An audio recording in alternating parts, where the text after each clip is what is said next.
The truth is, I am overweight. You could call me fat, and yes, even obese. She is the Wisconsin news anchor who reignited the conversation about what's acceptable, and she put bullying front and center. If you are at home and you are talking about the fat news lady, guess what? Your children are probably going to go to school and call someone fat. Truth be told, at television stations across the country, there are reporters and anchors with countless stories of receiving hateful emails, even here in Tulsa and at Channel 2. But we also have a reporter whose story of bullying started long before her time in TV. If you want the city to take away that... 2 News viewers know Michelle Lowry as part of the Problem Solvers team.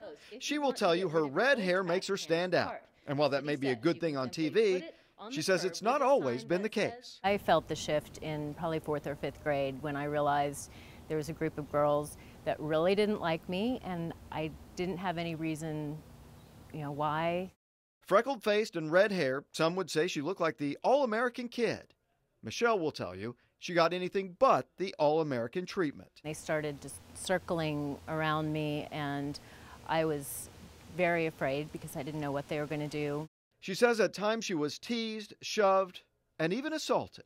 2 of them actually pulled the shirt that I was wearing off and ran into the bathroom and put it in the toilet. And I went in and got it out of the toilet and rinsed it out as best I could and wore it for the rest of the day. I was, in tears and completely humiliated. Michelle says she never knew why she was picked on. Perhaps it was only because she stood out and was different. The pain stays with her still today. I know there are kids out there right now that are hurting, and I remember it. It's still fresh, more than 30 years later. And I just wish I could get through to any bully that you're not making your life better. You're hurting someone else and you're hurting yourself. When you're joking with your friends, is that bullying? I don't think so, but you don't ever really know how that person receives it.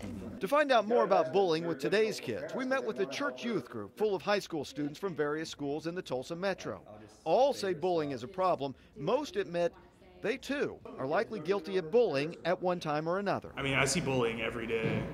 I mean, I partake in it sometimes, and it's just really easy to fall into. Some couldn't say if their school even had a bullying program. Others say they've not been very effective. Everyone turns it into a joke, so obviously it's not taken very seriously, and it should be. Some of the takeaways: boys thought bullying was worse for boys, girls thought it was worse for them. And when it comes to cyberbullying and social media, such as Twitter, the boys and girls disagreed. I never really see negative tweets towards people or anything like that. So I feel like the social media thing isn't as big of a problem as like personal face-to-face. I disagree. Really? Yeah, I think because I think kids are more confident when you're not face-to-face with someone, and you're more likely to say things you don't necessarily mean or you wouldn't say face-to-face. But can bullying be prevented, or is it inevitable? I think it's human nature just to try to put yourself up against other people, but I think over time it can be changed to where you see everyone as an equal. And you look at something like racism, like that's changed dramatically within the past 50, 40 years.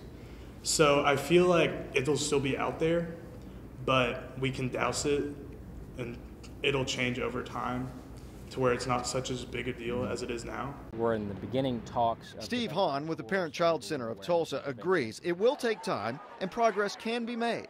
The Parent-Child Center has pulled 11 agencies under one umbrella to target bullying. They have a website, preventbullyingtulsa.org.